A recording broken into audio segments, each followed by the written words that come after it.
I think we will start now. It is 2 o'clock. It's going on towards 2 o'clock. And we'd like to thank the students for availing themselves here for this particular session. And we have our representative who are going to give the mic in just about 2 minutes from now. Mr. Munoz, on behalf of the university, we'd like to welcome you to this session. And we will just ask the students just to give you a round of applause, please. Thank you.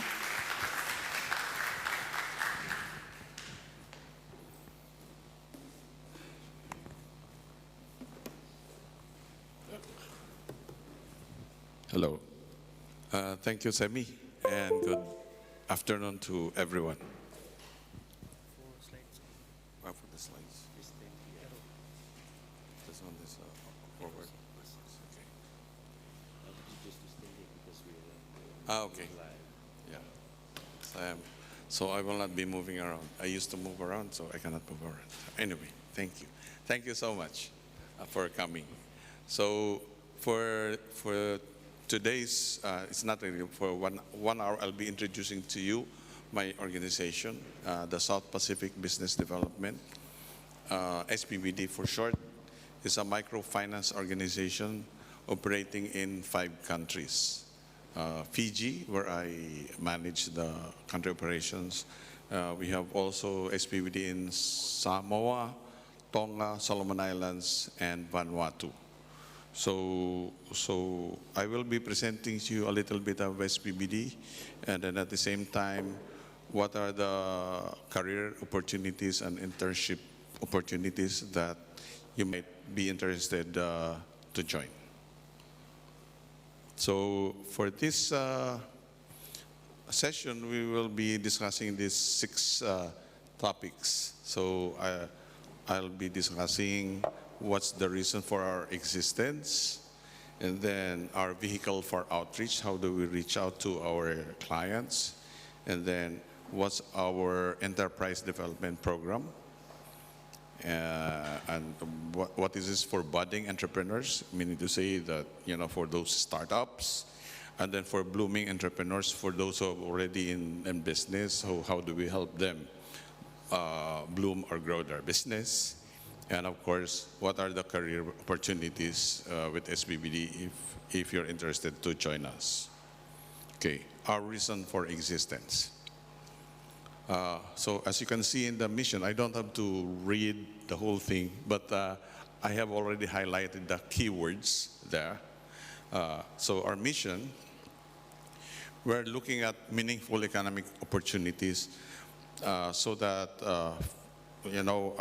poor families will be uplifted out of poverty. And our way of doing things is that we are directing all our efforts to the empowerment of women.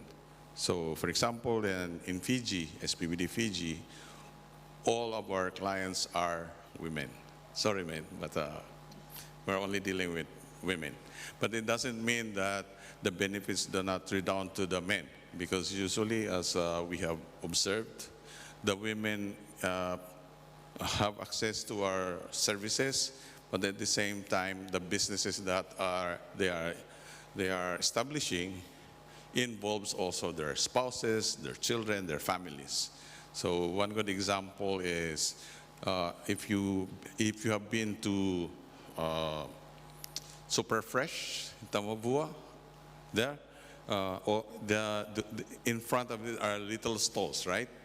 All of those are supported by SPBD, those stalls by women. And some of them, their husbands are their employees. So something like that. So that's how we do, and so we help women start, grow, and maintain their businesses. And with the hope that later on they will be more financially secured, so that they're able to build up assets, improve their home conditions, living conditions, and of course, send their children to school. So our vision is that in the South Pacific, we should have a network of financially sufficient and scalable microenterprise development organizations. So right now, we are 5 countries, and By the way, SPBD is not an NGO.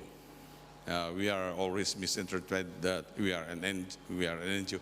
We are not an NGO. We are a social enterprise. So when we talk about social enterprise, it's an organization that looks at two bottom lines. The financial bottom line, meaning to say that we have to earn profits so that we can continue with our existence and also provide returns to our social investors. But at the same time, we have also the social bottom line, meaning to say that we are very much interested on what's the impact of our programs, of our products to the lives of the clients that we serve and also to the communities that they are living in. So that's a social enterprise for you. So where are we now? So as you can see at the bottom, we are in the 5 countries, which I have repeated many times. And then in Fiji, we are in 425 villages. So we are present in mostly in the islands of Vitilevu, Vanuatu, Ovalau, Tavioni, and Rambi. Even Rambi, as far as Rambi, we're there. So how do we serve these 425 villages in these islands? Is through the 6 branches. So we have 6 branch offices in Suva, Singatoka, Lautoka, Rakiraki, Savu-Savu, and Lambasa. And then, as of now, we have 6,000 clients and growing actually every year. But we have also 9,000 members. We don't call our clients really as clients, but as members. They enroll as members, and if you are a member of SPVD, you're also entitled to death benefits. So it's almost like insurance. And you are not obliged to borrow. So if you want to borrow to set up your businesses, then of course you can. So as you can see, 3,000 of our members are not borrowers, they're just savers. So out of the 9,000, 6,000 are borrowers. So how do we do this? So our vehicle for outreach is we call a SENTA. So while we say that our products are tailor-fit for individuals, but our vehicle for outreach are through groups of women organized in the 425 villages. We call them the Santa. Okay, how are these groups organized? They are organized by the women themselves. We don't dictate how do they recruit their members. It's them who will be recruiting their members. So as I said, start with a group of women from 5 to 7 members. So for example, if you are interested, you have to form a group. And then later on you can expand. What's the reason for a group? Because the group becomes your support group. As we have learned as we move on, we learned that if you are a startup business person, especially for a woman, and nobody is supporting you, and even your family is not supporting you, you will just feel discouraged, and then later on you will just not do anything about it. But when we group them into centers and they are supporting each other, then the probability of your business venture for success goes much higher. Okay, so these are the things that each of the member will commit. So we call them the 5 commitments. And these 5 commitments, whenever they meet, because they meet every week, they have to recite it. Yeah, as if like a pledge. The reason why we are reciting it, so that it's ingrained in their mind that these are the key things. They're very simple ones. In their mind, the key things that they need to do to support each other and also to continue with their business. So it starts with establishing their own business and maintaining it, so they are committed to really continue with their business even if it's hard to do. And then they attend the weekly center meeting, so every week you meet at the same time in the same day. And then also, of course, they have to pay their loans on time. There's a commitment that all of our loan products are payable in 1 year and in weekly terms. So it's very affordable and at the same time very easy to pay because it's a weekly thing. And then honor the group and center guarantee. So as I said already, there's a support group, meaning to say if one of the members had a hard week, meaning to say no sales or very little sales, or they cannot pay for the loan payment due for that week, then all other members are obliged and responsible to help her out to pay. So with this thing, even if all our loans have no collaterals, I'm proud to say that we have 98% repayment rate. So much better than the bank who have imposed collaterals on all those security requirements. And then they also commit on investing a portion of their income to the improvement of their homes, building up their savings for their future, and also sending their children to school. So it's a very simple one, but at the same time, I've been here in Fiji for the last 10 years, and I've seen, before they were saying, oh, Rico, this, if it's Pacific, they're so laid back and they will not pay, and it's always kere-kere and all those stuff. Then we prove them wrong. It's just a matter of, changing mindsets. And by the way, most of our members or clients are not even university graduates. These are mostly school leavers. And sometimes they don't even they did not even go to school. But because of our constant coaching and support, then they slowly actually change their mindsets. And I'm happy to tell you that a big number of our members have savings much bigger than the usual salaried workers in Fiji. I tell you that. So the mentality about saving, about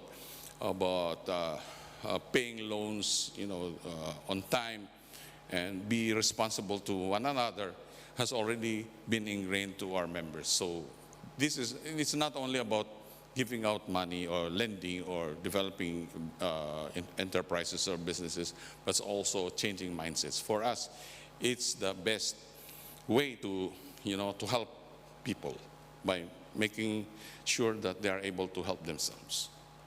Okay, so enterprise continue. So this is how we cultivate the business. Okay, because we're saying that that's our main aim.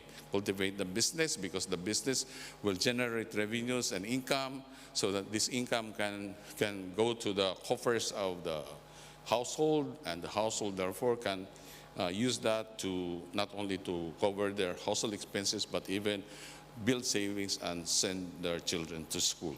So start with a microloan. So you start with a microloan. When you say microloan, the size is just 1,000. Some of you, it's too small. But actually, most of our ladies who've been grown big now started with a small one. And it's a same story also. The big names here. The big names here, the Gokals, the Tapus, they started with small one. Like RC Manubay was just a little store before, back in Ba. How big they are now. Even Vinod Patel. So it means that, businesses do not just grow overnight. It takes a lot of painstaking, commitment and hard work that you really want to grow. So in fact, our motto for the ladies, our clients, is that think big, but start small. Because if you start big, even if you're very ambitious, you might also, the whole thing will just fall down, and you cannot sustain it, and you cannot pay whatever loans that you have. So micro, these are informal businesses, meaning to say they are not registered, something like that. But it's okay. We tell them that you can start even from home, And usually they start with things that they like to do. One of the things that we always tell them that don't start for something that, you see someone who very successful and you want to copy them. Don't do that. That's a big pitfall on you. It's about you assess yourself. What are the things you like to do? Because if you like the things that you do, you'll be just doing it forever and ever, and sometimes you don't even notice that you have spent a lot of time. But I'm not saying that, you like social media, so you just do social media and forever. It's not like that. What are the productive things that you like to do? I think much better that way. So if you like baking, then you can start with a baking business. If you like taking care of babies, you start making babies. No, don't start making babies. That you start. You start maybe a little nursery or childcare thing or something like that. So all those things. There are a lot of things. The mind has infinite possibilities. So don't start by saying, I don't have money. Then you are actually blocking yourself. When you want to start a business, start with what productive thing you would like to do. List them down, top 10, and then top 5, and then focus on just one. Don't also, when I was like you, when I was a graduate, I graduated from university very young age, 18. Yeah, I was, I'm good at this, so I did not have focus. I tried this one, tried this one. You just focus maybe in 5, and then later taper it to 3, and then 1. Because one thing that you need to do is you also have focus. If you don't have focus, you will just start something, don't finish it. You're like a butterfly, from one flower to another flower to another flower. You cannot stay put. Okay. Then after that, formalization. This is now we're saying that when you're in business, you have to be legal. Cannot be like that this one, because you are operating in a legal framework. So you have to have your business registered, you have to have a license, you have to have these clearances and all the stuff. You pay taxes, or you have to have TIN. So this formalization we also provide. Even before, the government has said that, although there's no more business license, something like that, but we are actually helping out our members to make sure that they are formalized. Then after that, we do strengthening. We put more capital to them, but the capital is actually according to what they need, not according to what they want. Because you always say, I need 300,000. But actually, some of it will just be used for other things. So it's about on needs basis. And then the micro becomes an SME. So when we say SME, these are the ones who can from 25,000 to even 100,000. So the 1,000 becomes 25 times bigger now. SME loan, and then lately we will also do the business acceleration program. We need to say that, okay, what are the things that they need to know so that they can really compete with the other SMEs. So this is the enterprise development continuum that we follow. Okay, so these are so how do we help the budding ones? When you start. So these are the things that we tell them to do. First, as we said, we do awakening. So we usually go to the village and tell, of course, we have to ask the permission of the village chief, the Toranekoro, that we have a program. We cannot just barge in and then, do this. We say, okay, if you permit us, then we can actually start a program in the village. And then so we have, we call it a preliminary meeting. Everyone will be invited to the meeting. So that meeting will, you know, not only women, but men, children, even the cats and the dogs are around. So it's a village meeting.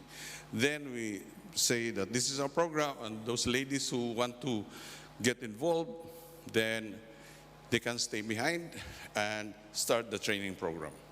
So that's the time that we organize, and then we tell them, you know, how to do business planning, how to record your financial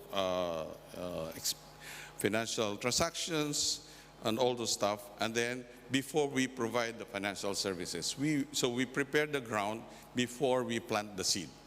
You know, always remember, you don't plant the seed and then prepare the ground. So the preparing of the ground is all about training, organizing, and equipping. Then we plant the seed, and then that's the time that it will grow. Now, as you said, we have weekly meetings. So meaning to say our staff visits the village every week. So there are 52 weeks in a year, right? So out of the 50 weeks, we visit them. 2 weeks, that's our Christmas break. So everyone has a break, of course. You cannot be just doing that forever. Okay? And then, so what's our core financing? So if it's a first loan cycle, so after your training, you'll be given the first loan cycle, first loan, which is 1,000, and it should only be used purely for the business that you have identified. And then usually our loans have a maturity of 52 weeks, so you pay it on a weekly basis, and if you're able to finish that one, then you move on to the second loan cycle. So the second loan cycle will be a bit bigger than the previous one. And then a portion of that you can use for other two purposes. One for improving your homes, and then also for education of your children. So that's what we do. And then, so all the subsequent loans we're giving flexibility. Banks will never give you that one flexibility. You know, when you say this one, you can only, but in our case, it's business plus other key, household investments, which is the home, improvement of the home, and also education. So, and so on and so forth until they graduate to SME. So the maximum for our usual loan is 7,000, but if you graduate to SME, it's up to 25,000. Okay? So when you are already in SME, this is the program that we have also. So I think I have already explained that to you. So business preparation, and then before you move on to SME, you will undergo, we call it an SME preparation workshop. So we will equip you whether you really want to go to the bigger business and bigger loans. So we will equip you with the planning tools so that you will be more comfortable with it. And then based on that, so when you are already having an SME loan, we provide you also business development services, including marketing support, coaching, and so on and so forth, until you become more competitive with the other SMEs in the country. So that's what we do. Okay? Now, so that's our program. Very simple for the women, and how we start from small, but you are thinking big, and then as you grow, we also provide support. So as we have told you, we are a social enterprise. Okay? So how will you join?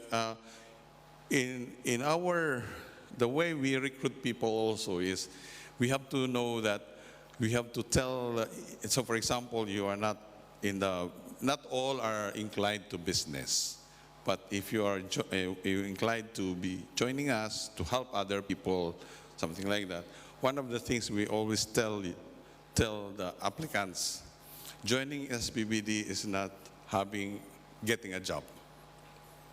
It's getting a vocation, meaning to say you have to have a sense of commitment to help other people more than just earning money.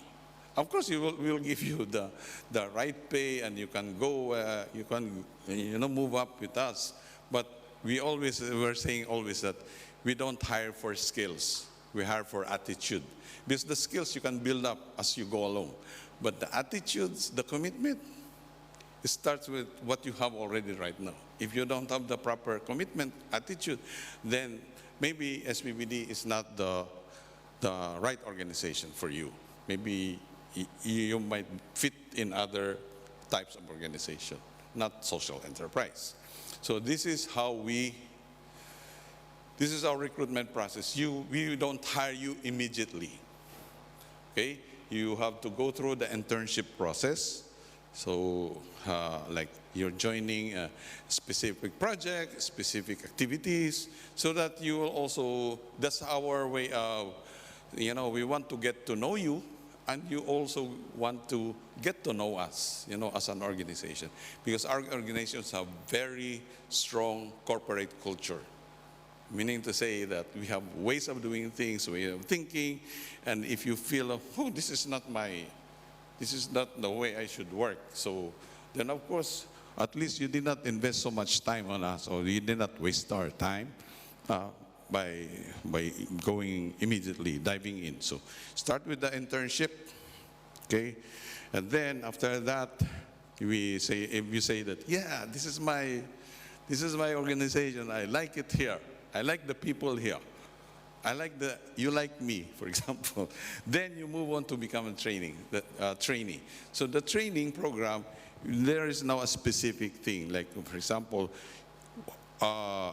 there must be like a position, for example, that, so for this position, these are the things that we will be training you. Because we don't assume that just because you graduated from university, you know everything already. In fact, we say that one of the things we do when you undergo the training is to unload. Yeah, because some people are like the cup full of coffee, for example. It's already full, so you cannot put anything anymore because it will just overflow, and you will just be wasting. We tell them that you take out whatever you have and try to learn from us. Because learning from us plus what you have learned will make you a much better person as well. So that's the training.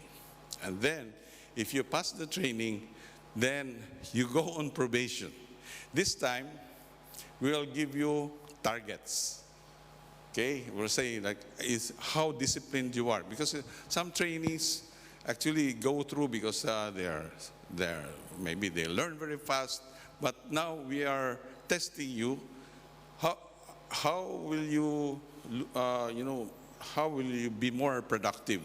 How will you help us in helping in reaching our mission? So there's specific targets, and you have to achieve that within a maximum of 6 months. If you don't achieve that one, then we're sorry, we cannot hire you. That's how very rigid we are. And then if you pass the probation period, then we give you an employment. All our employees, including me, we only have 1-year contract. Okay. The reason for that, we don't want to be becoming complacent. Anyway, I'm already here, so I don't want to. So we have a specific 1-year contract. It's renewable every year. It's based on performance. Of course, if you're performing performance, that 1-year contract is like nothing to you. We just move on from year to year. So like us, like me, I'm already 10 years with SPBD. Most of the average employment tenure of SPBD staff in Fiji is 5 years.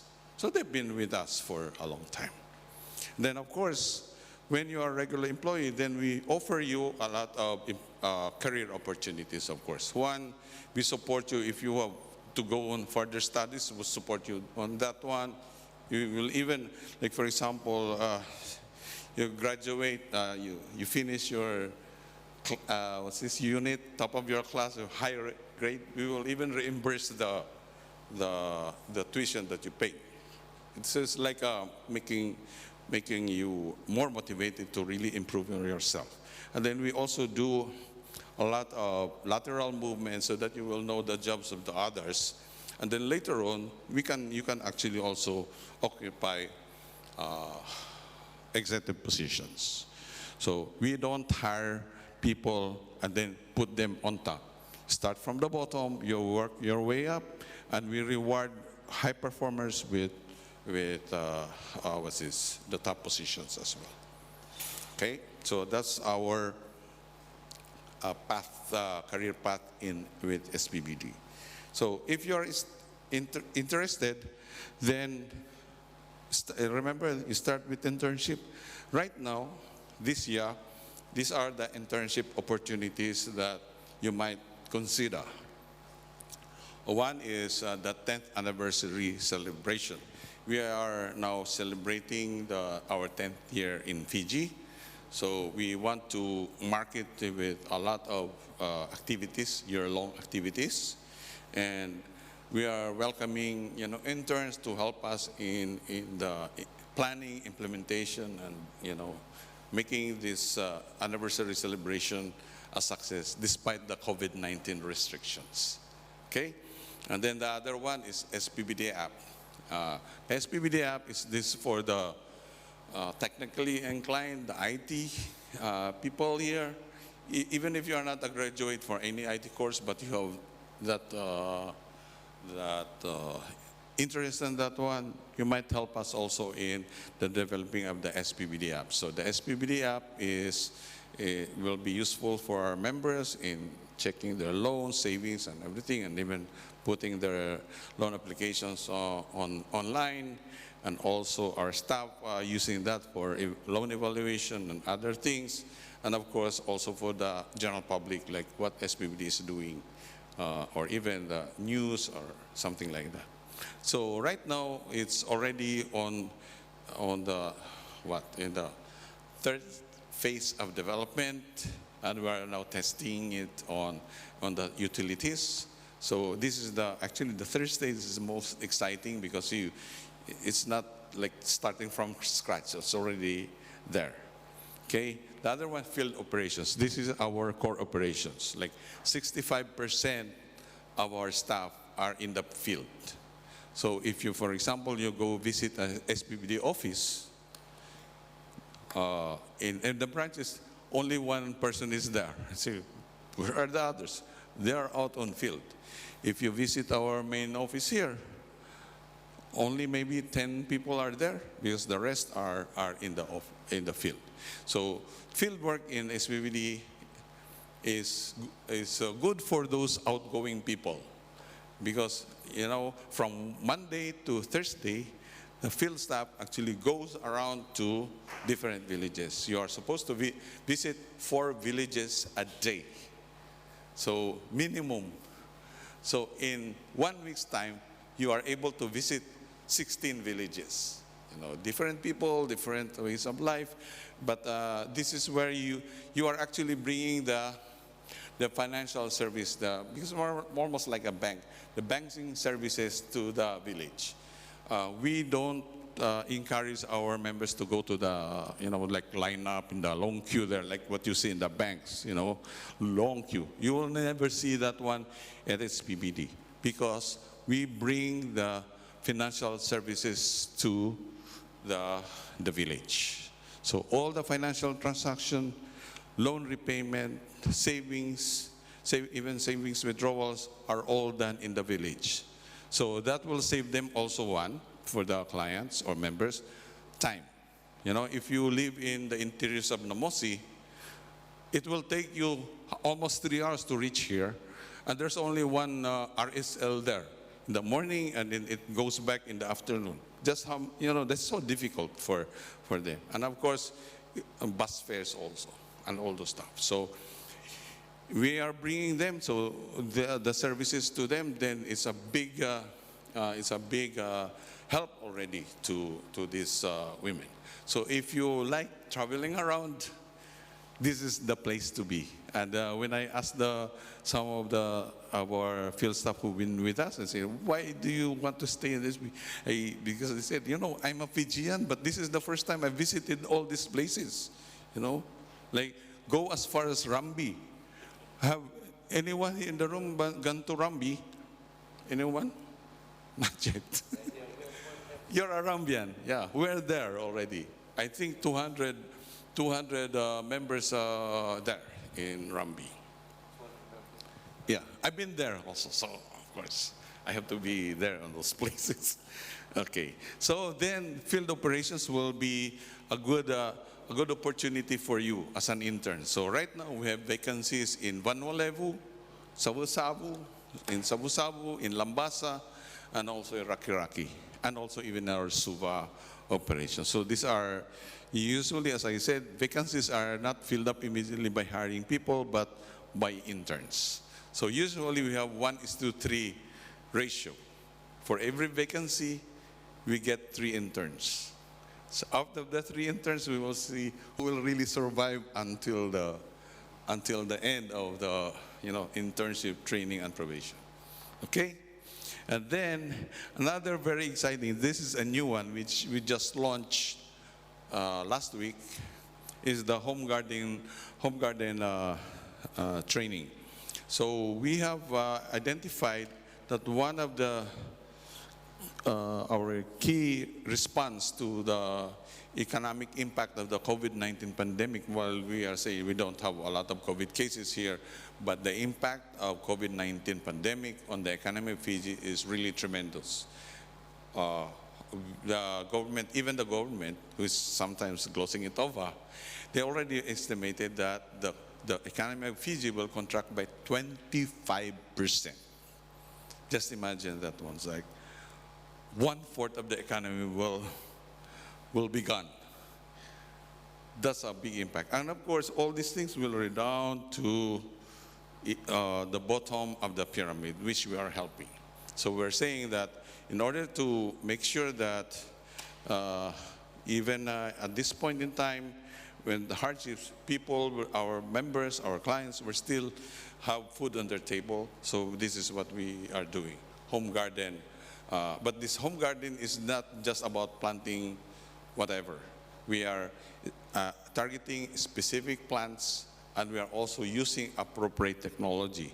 We're saying that we are using the vertical and horizontal container system, and we are also using the organic farming and modified drip irrigation system. These are new things for you, but they have been applied in other countries, not in Fiji, because we say, oh, the land is wide and right, but we're saying that even with this one, you make a very small plot of land very productive with this one. And we even projected that by just investing on $400, you'll be able to get a return over 1 year around 8,000. So that's what we are promoting. So if there are, who have interest on doing agricultural home garden, so you can also join us here. And then the last one is the membership development, membership development support. As you can see, we have 9,000 members. And then at the same time, we make sure that their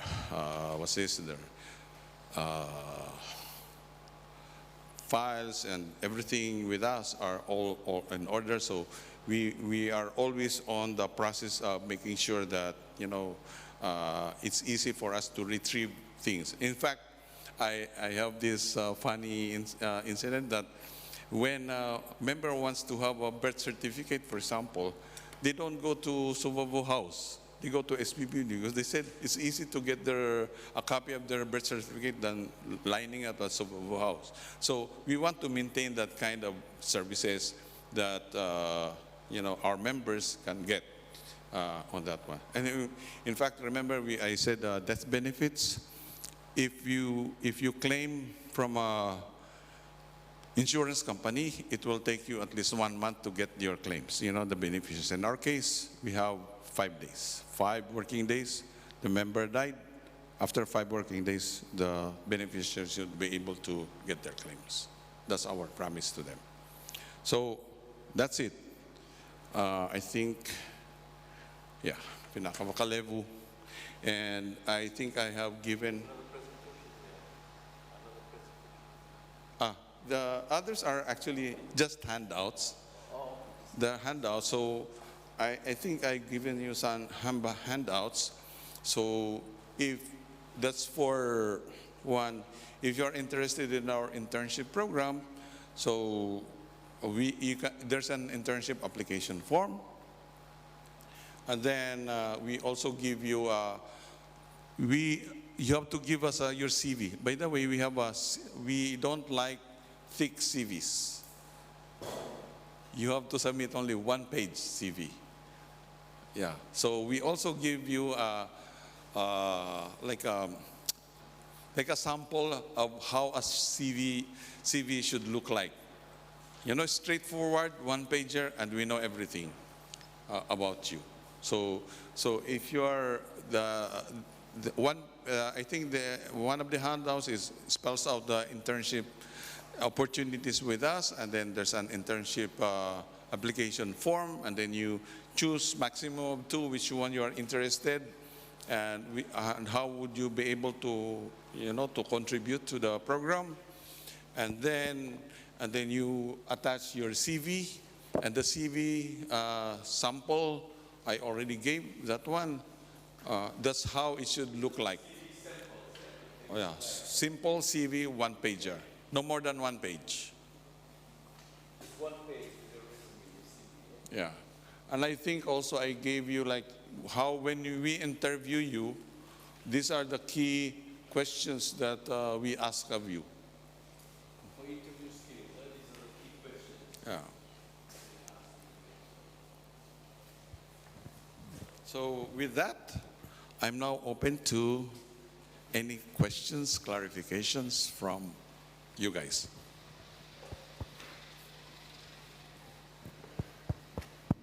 Any questions?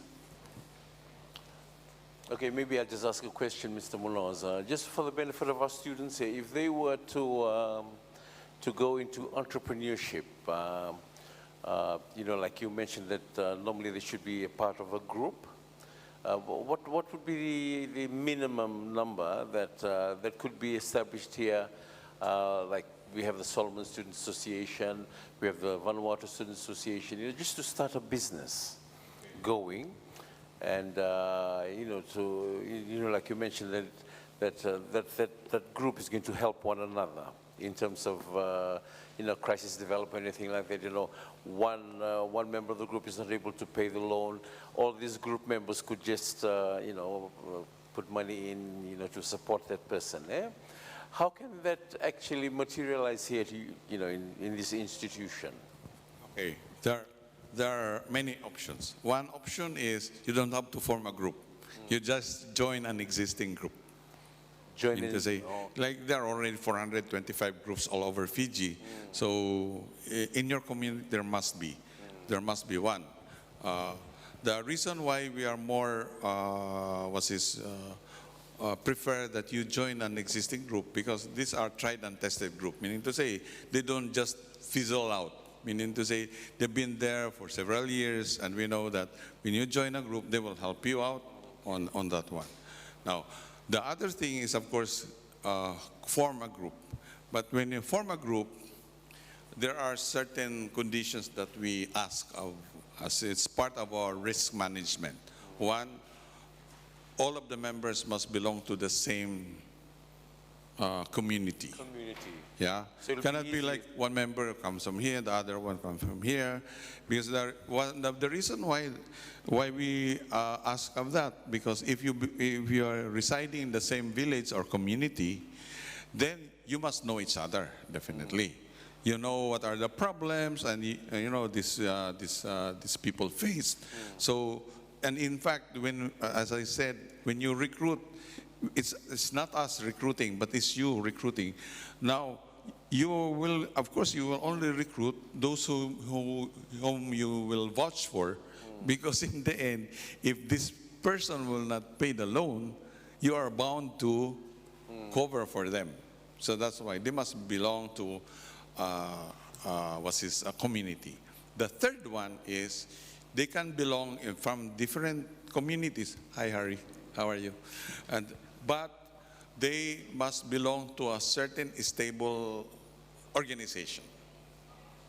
Like, it was not formed just for this one. Example, the Suva market vendors.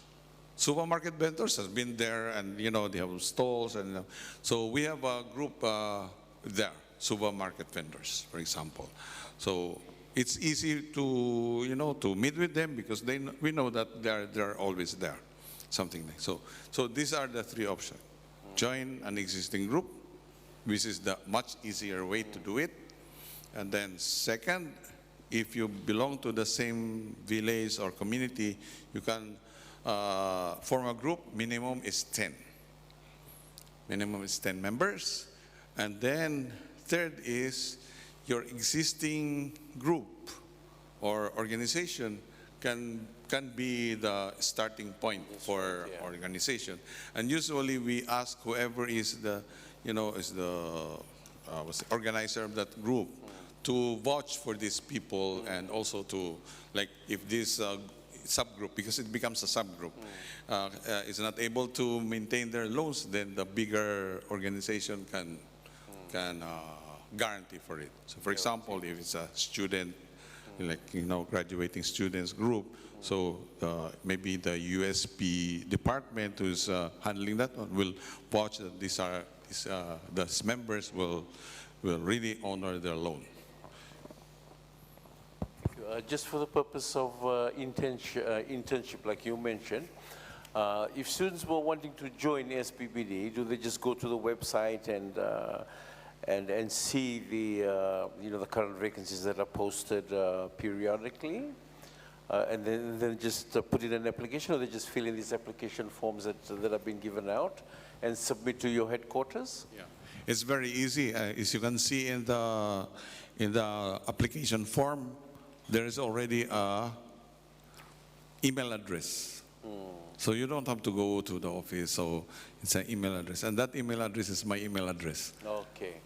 So usually in our case, for some internship, it goes through me first, and then we say, okay, this one are potential. Then my staff from the HR will arrange for the interview, and then all we go. Okay. Any other questions? Yes, sir. We've got a question at the back there. What would be the most successful business that you could, just enlighten us, for the benefit of your presentation, just to, start to motivate our, students that are looking at you right now? Okay. I think I've shared you the magazine. It's here or with Vanessa. So Vanessa's got the magazine. it's like this. What we do every year, we have an annual awards program. We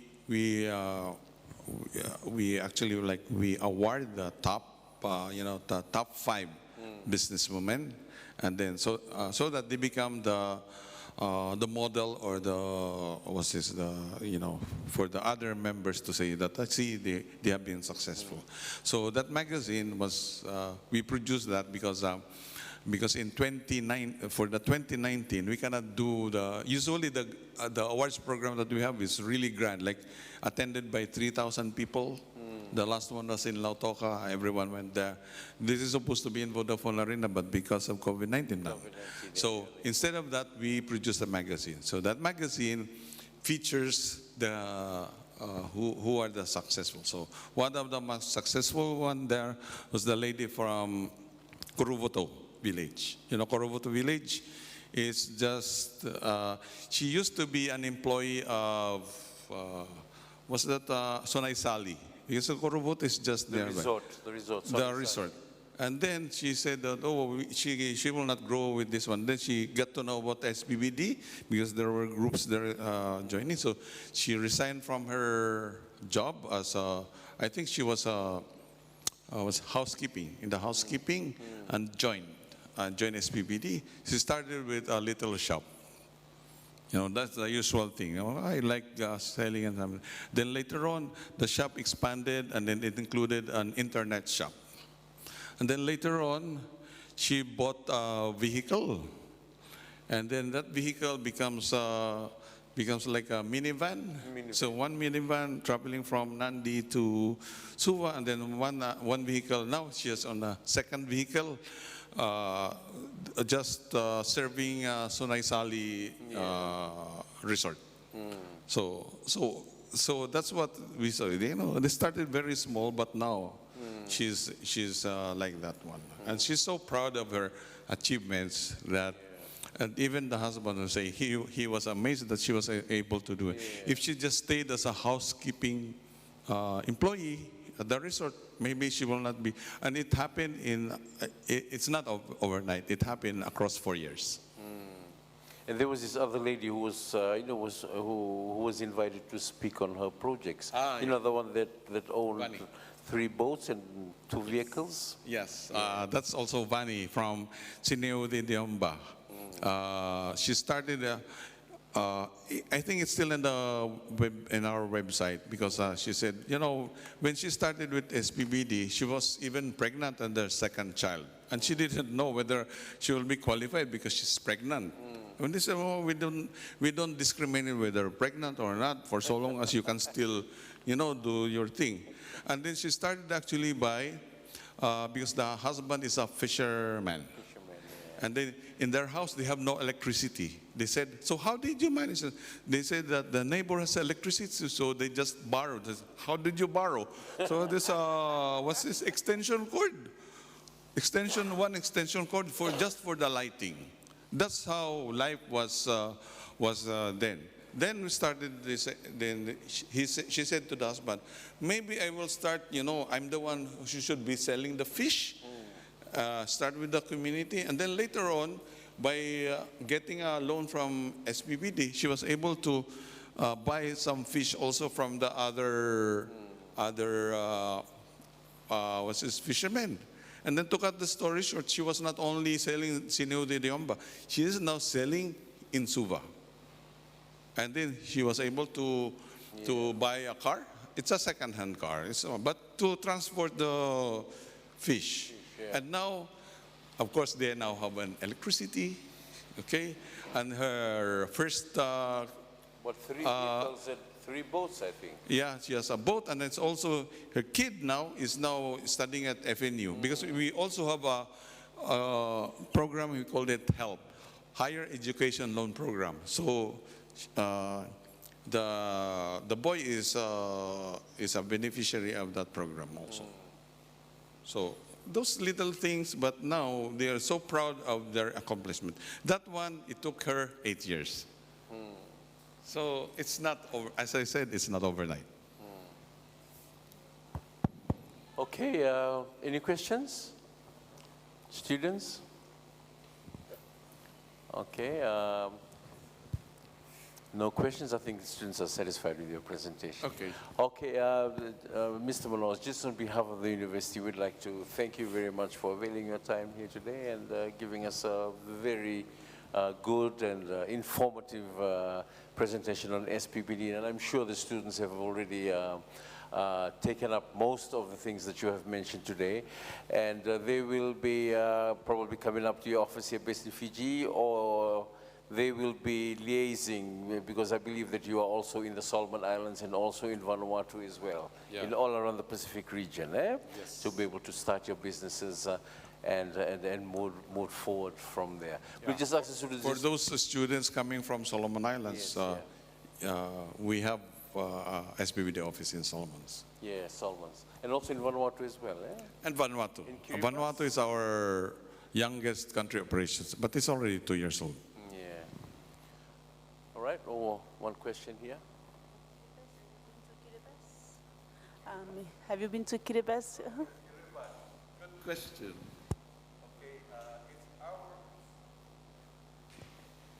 It's actually it's in the pipeline, so maybe it was supposed to be next year, but because of the COVID-19, it might be postponing it. Kiribati, we are planning to open it, and it will be managed from Fiji. That's why we are hiring Rambians. Actually, our area manager, the one handling the Vanuatu operations, is Rambian. Rambian. Yeah, because Kiribati and Rambi, they speak the same language. They have very close cultural affiliation. All right, can we just give a round of applause to this gentleman, please? All right, remember we are televising live, to the 12 campuses in the region, okay? That's why we have this, and we'd like to thank you. But please don't go. We're having refreshments after this. Mr. Munoz, please just take a seat here. Just straight after this presentation. All right. If there are some people who really want to meet with him, he'll be just sitting here, and then we'll meet probably later. Eh? Okay. Thank you.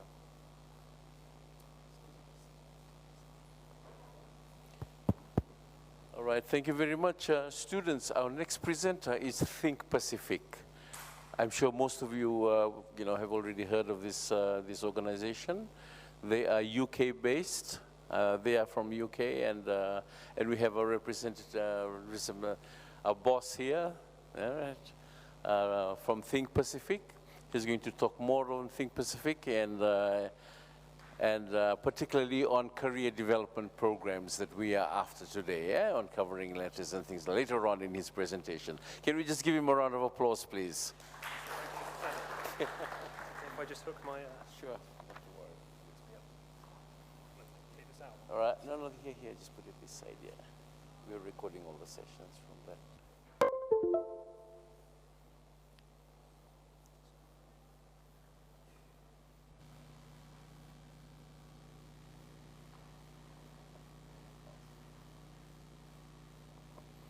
Yes, so this is of course our last session for the day, and we will just wait for our wonderful gentleman here to do a presentation on Think Pacific. And of course, we are televising this session live to the 12 campuses in the region again. You can stand here. Right. Excellent. Is it working? Yeah, thank you.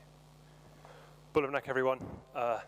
Thank you for the chance to come and speak and present to you today. I appreciate I've got the last shift of the day, so I'm sure you've done some listening already this afternoon, but hopefully I can provide some insights into what we as an organization may look for when we look at careers and employability for our teams. So just to introduce ourselves a little bit, who we are and what's our story. Think Pacific Foundation is a registered Fijian charity and a UK-based social enterprise. We were founded ourselves through the Leeds University Spark program, business startup program in the UK, when I was an undergraduate there in 2005. Since our projects began in 2009, we have delivered projects across 9 provinces in Fiji. We're extremely pleased and proud to work in partnership with another number of government ministries and organizations here in Fiji. And we also work with just over 60 UK-based universities as well. And through that, we engage international university students on projects, placements, and initiatives here in country in Fiji, and have had the opportunity within that to also engage FNU and USP students through internship, volunteer, and career programs as well. So why are we here today? To introduce our organization and to highlight some of the key skills and attributes that we look for within our teams. So for Think Pacific, our vision and beliefs is on the board. And the reason I highlight these at the start is we believe as an organization, as a business, and for those looking to go into careers, what your vision is and what your beliefs are will underpin your values and your successes. So for us, our key beliefs are built around a focus only on Fiji. We are only based here in country. On learning, we place a real emphasis on learning for all those participating in the programs, and a focus on partnership as well. Partnerships both with organizations and ministries, but also with the communities, the youth groups, the women's groups that we work with. And with partnership being a focus, I thought to let our Fijian partners speak a little bit of the insight into who we are, what we do, and how we work with them.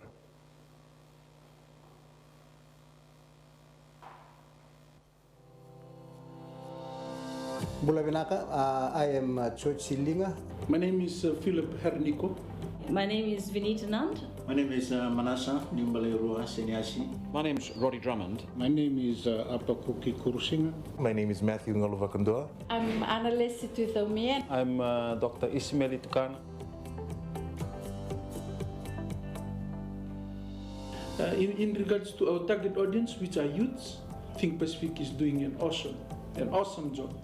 For Healthy Island program to succeed, it needs a very strong top-down support. That's mean leadership support. And if you see our framework, the leaders are the foundation of the building. And I think when Think Pacific are coming with our youth, if they can work together as a team, it's a win-win situation.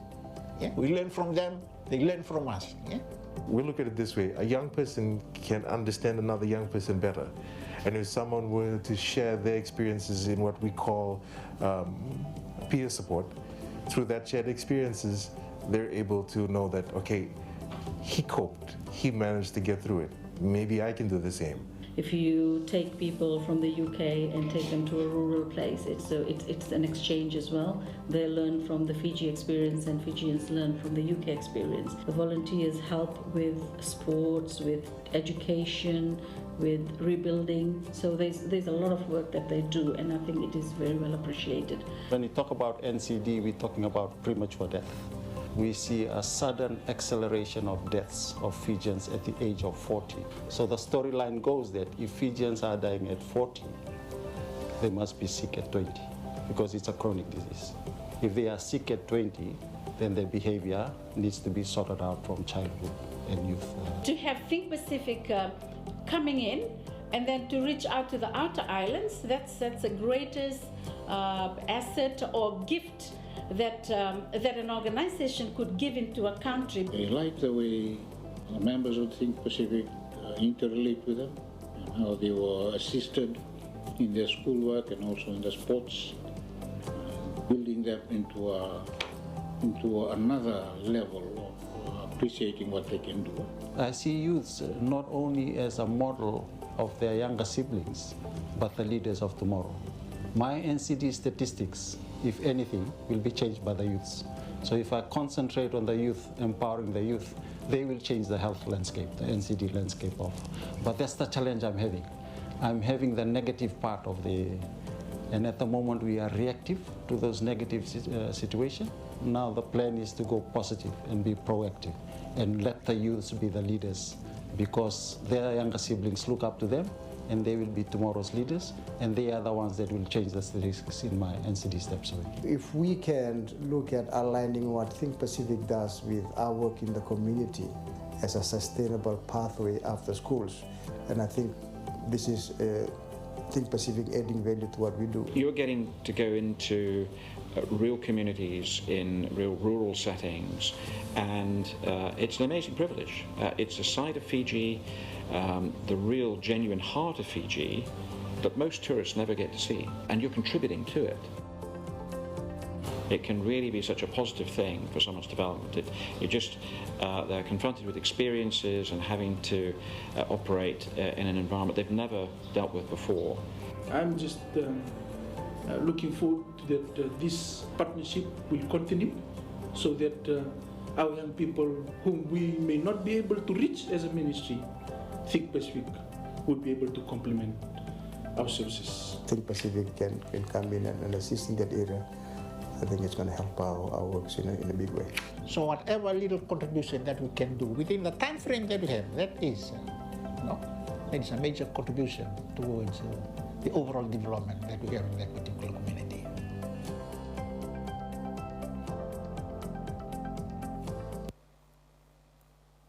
So hopefully the video captured really what our key vision and passion is, which, as you may have taken from there, is working with youth.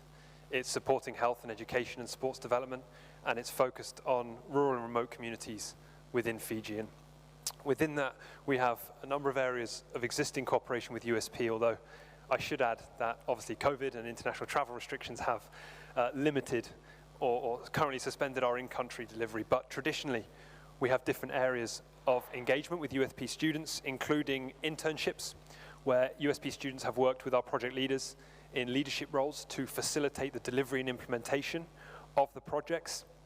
These are fully funded placements under the foundation. We would have traditionally approximately 30 placements per year, and they are largely run in the May to August period in terms of the internship initiative. We have graduate employment opportunities. We have a number of different roles through which we recruit for. So when running our in-country projects, we have project leadership roles, project coordinator roles, and management assistants as well for those teams.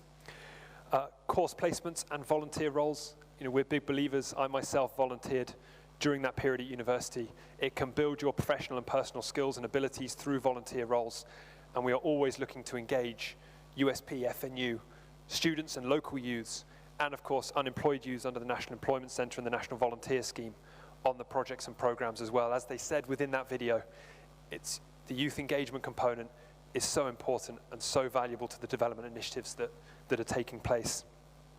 And a UK summer school bursary proposal where looking to provide outbound opportunities for USP students as well to attend international summer schools that would be facilitated through the USP International Office. Again, currently with international borders closed, it's not viable, but we do have every hope and intention of relaunching that program as soon as it may be COVID safe to do so.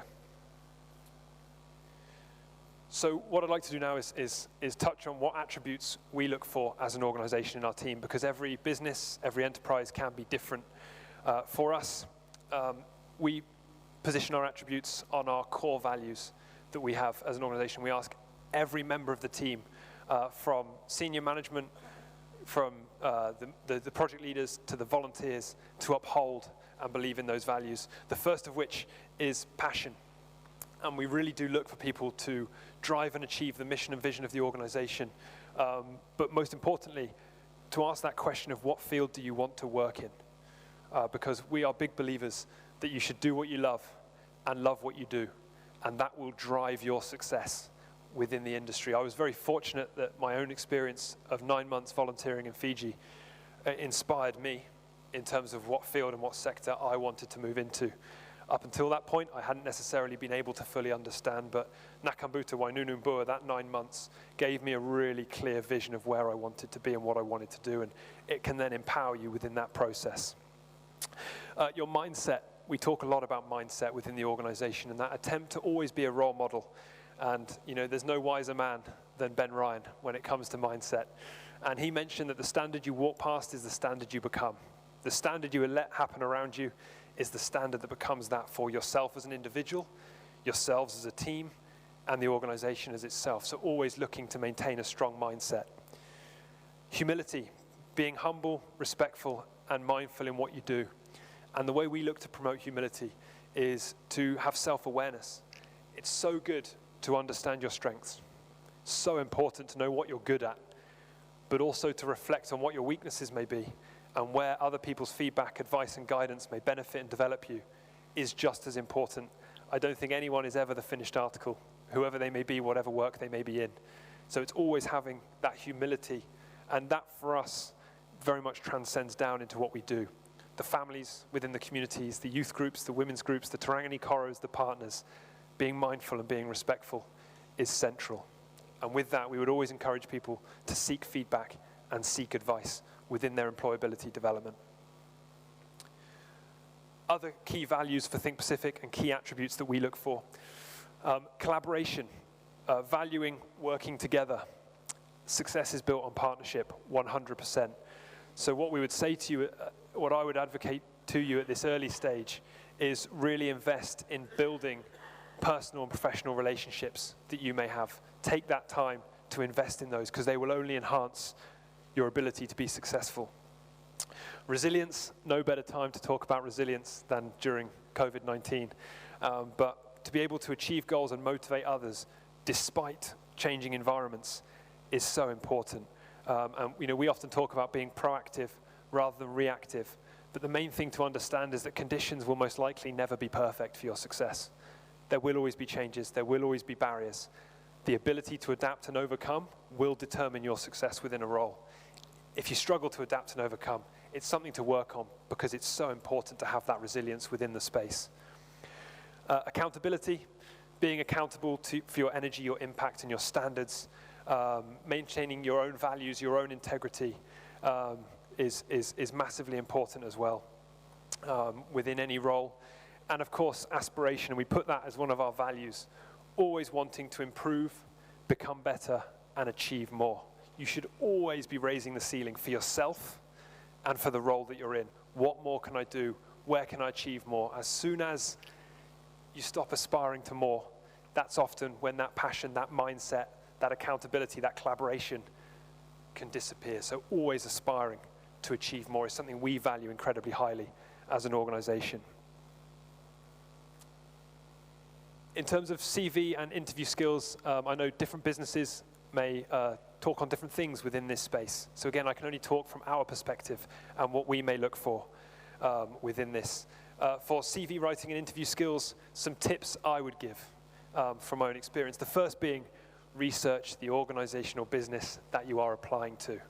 I think it's so important if you walk into an interview, if you send in an application and they ask you, why us? Why our organization? It's so important that you have an answer to that question.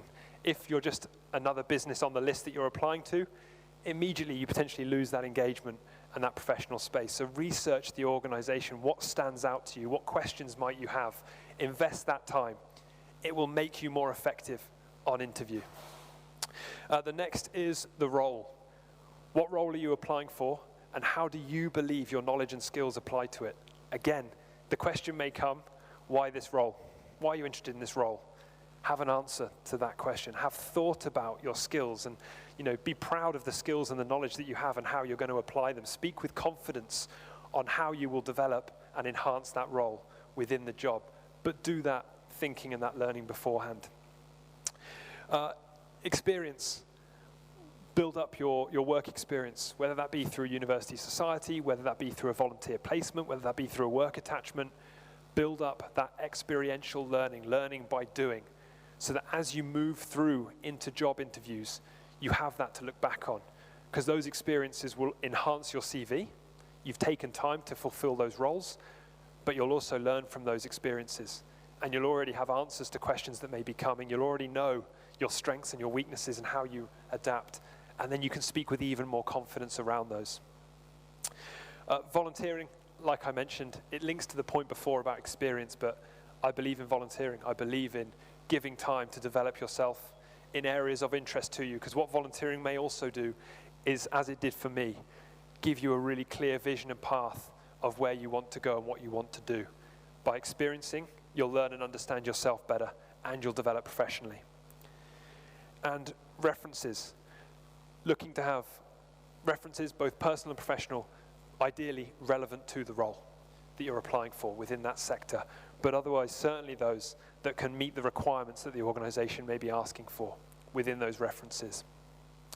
And at the bottom there we put be engaging and show your passion, and I guess again this may be where we're slightly different to others. We can only speak on our behalf, but for me in an interview it is not about the suit that you're wearing or how firm the handshake is or the yes sir, no sir, the politeness.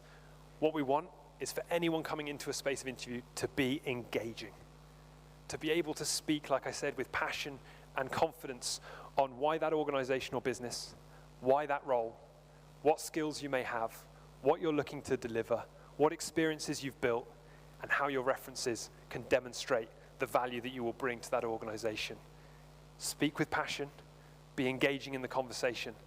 That is the most important thing in terms of success from our perspective, going into an interview space for that. The next component I wanted to touch on as well is self-empowerment around employment as an employer, so to speak, as an organization, and things that I believe and we believe are important. The first is contracts. Make sure you are provided a contract. It sounds very obvious, but important to do. Have a read of that contract and ask any questions that you have. The contract is not only to protect the organization or business, the contract is there to give you clarity, you certainty, and protect you as well in that relationship that you have. So take that time to ensure you're given a contract, you read it, and you ask any questions that you have. So when you sign, you're clear and confident, and both parties enter into that with mutual respect and understanding of what is expected. The next point is on the job description. Again, you should be provided a job description for the role that you're going to fulfill, having a read of that and understanding how it aligns with your skills and your interests as well. Fiji employment laws, and it doesn't necessarily sound like the fun stuff to encourage people to go and read and look into the Fiji employment laws, but 100% do that. What's super important is that if you have the knowledge around some of the key components that are largely statutory in every contract, around working hours, holiday entitlement, bereavement leave, family care leave, notice periods, it only empowers you within the employment space and employability space, because you know what that should be, what that should be included, and you can then ask questions around it if you need to. But see it as a point of your development to go and learn and understand what you are entitled to within the space of employment. It's a super important area for us. And then the final point is mutual respect between employer and employee, and to take confidence as you go into any interview, into any employment space, that there should be that mutual respect. And there's a quote from Mary Kay who said, "A company is only as good as the people it keeps." She amassed a 1.2 billion company in cosmetics, and that was something that she shared, was that a company is only as good as the people it keeps. So understand your value moving into that space as well. And a final thought from me, as I appreciate it's been some big days for everybody, but I think when you come to an employment or a careers fair, it's so important to also touch on entrepreneurship. Not only having a mindset of seeking employment, but also could you be that person to set up and be the employer? There's so much innovation, passion, knowledge, skills within youth in Fiji that I've had the privilege of working with and seeing firsthand through our partnerships with organizations such as the Fusion Hub, Shagufta Hanif and the team and others. Always have that thought in your mind. You know, we ourselves were set up through university. You have Mr. Semi, you have Vanessa, you have a career center. You have these people around you to support and assist what might be a seed in your mind. And you can use the USP Career Center, use the Business Hub, explore your ideas and do your market research. If you believe something might work, if you believe something could be innovative and creative within a space, do the market research. What already exists in country? What may exist internationally? What do they do well? What may be the gaps? And all of a sudden, you can build out an understanding of whether that idea is viable. Speak with experts in the field. When Think Pacific started, myself and Simon, you know, we were two young men back then with a lot of passion, but we were incredibly fortunate to meet people such as Mr. Manasseh Seniasi, who you saw on that video, a national advisor for the Ministry of Health, to work with Mr. Waliki Satakala, Ministry of E-Tauke Affairs, to work with Ministry of Youth and Sports leaders, to connect with other organizations for them to guide us and advise us. And they remain centrally important to us, but speaking with experts in the field will develop that knowledge, and with it, follow your passions and skills. And I think, like I say, when I come to careers and enterprise fairs, entrepreneurship is something I'm incredibly passionate for because it's defined my professional life through Think Pacific and the Think Pacific Foundation. And again, everyone loves a quote, and no one better than Walt Disney, who said, "All our dreams can come true if we have the courage to pursue them." So I think if you walk away from the careers fair these days with hopefully some fantastic organizations and businesses that you may have connected with, also allow in your mind a small space for the thought of entrepreneurship and the seed of that business idea that you yourself may carry with you, and think about how you might develop that idea. Because if you do, and if it works, what a wonderful opportunity that may present. And with that, like I said, we do have some basic contact information on the slide, but I would be happy to take any questions. I appreciate it's been a big couple of days, big day today. So what also might be idea is if leaving here you have some questions you'd like to ask, you can reach out to us via email, get in touch with us, and we can have a conversation as well. So please don't feel under any pressure or duress to ask a question now. More than happy to answer any emails or thoughts you may have afterwards. But otherwise, to Mr. Semi, Vanessa, the careers team here at USP, thank you for the invitation to speak and engage with students at USP again. We're hugely honoured, and I wish you guys all the very best with your continued careers and employability development. Vinaka Valevu. Well, thank you very much. We will just ask our representative from Think Pacific, thank Harry, to just post up a question because we have a phone to give away. Just to acknowledge your presence here today. Students, we'd like to give out a phone, all right? If you answer correctly on the app, all right? So those of you who have access to the app, we'll just ask Harry just to post up a question. Yes. All right, Harry. Just write it down, yeah.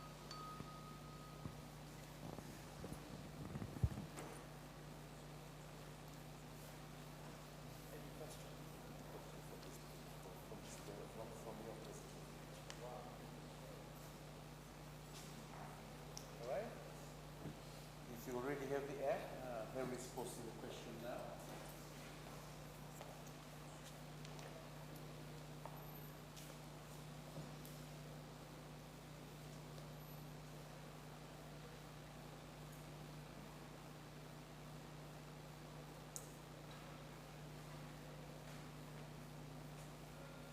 Maybe we'll break for refreshments outside.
All right, we have a winner, Marianne. Marianne, could you just stand up, please? All right. We'll, You can give it to okay, we'll just ask Vanessa just to take a photo, please, so we could post it up on the app.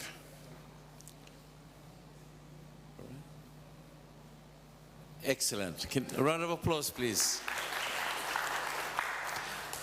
Okay, students, that concludes our program for today. Okay, just before you go, we have another session like this tomorrow, which starts at 2 p.m. to 4 p.m. with another 2 employees. Right, we're going to be talking about our career planning sessions and how you are prepared to get into the job market, all right? Thank you very much to the two fine gentlemen that have done presentations today. We're just going to break for afternoon refreshments, right? I want you just to stand up slowly and just make your way outside there and eat as much as you can. Eh? We have a lot of refreshments there. All right? So we'll see you back tomorrow at 2 p.m., eh? Of course, we'll be giving out another phone tomorrow.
Which where do you?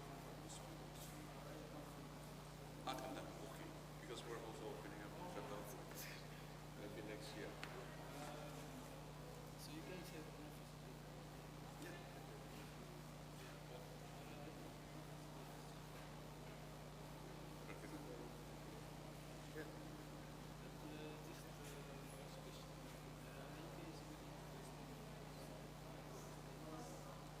Yeah, for the further studies actually, if you're already an employee, further studies. And then for the interns, not yet. But you know what you do, because there's an internship program on the Ministry of Employment. So they usually like to say, because we provide actually internship allowance, and the Ministry of Employment will double it. So for example, we give you this much, they will also match it. But you have to apply. Yeah, NAC. So that was the next question. Yeah, NAC. Yeah. But they know us already, so we have an institutional connection. No, it's you.